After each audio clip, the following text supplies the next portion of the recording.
Harish. I am studying 9th class.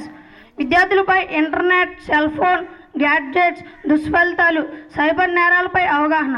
విద్యార్థులు చాలామంది cell phone, tabs వాడుతూ సామాజిక మాధ్యమాలలో ఎక్కువ సమయాన్ని గడపడం వలన వారి మానసిక ప్రవర్తనలో విపరీత ధోరణులు ప్రబలే అవకాశం ఉంది.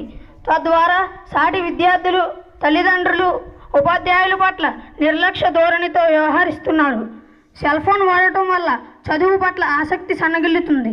పాఠాలు శ్రద్ధగా వినకపోవడం, చెడు స్నేహాలు, విద్యార్థులు రోజువారీ కార్యక్రమాల్లో మార్పులు వస్తాయి.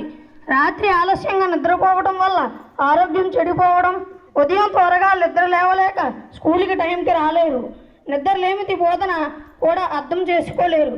అభ్యసన ఫలితాలు సాధించడం వెనుకబాటుతో విద్యార్థులు విపరీత ప్రవర్తనకు గురవుతుంటారు.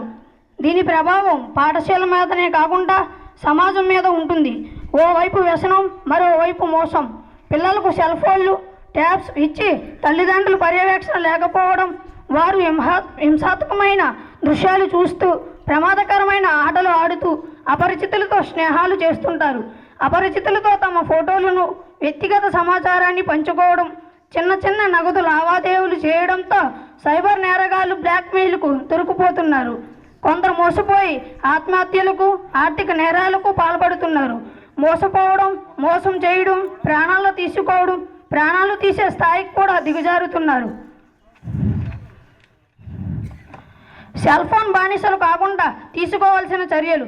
సెల్ ఫోన్కి బానిసగా మారిన విద్యార్థులకు కౌన్సిలింగ్ ఇవ్వడం, పాఠాలతో పాటు పాటల వైపు విద్యార్థులు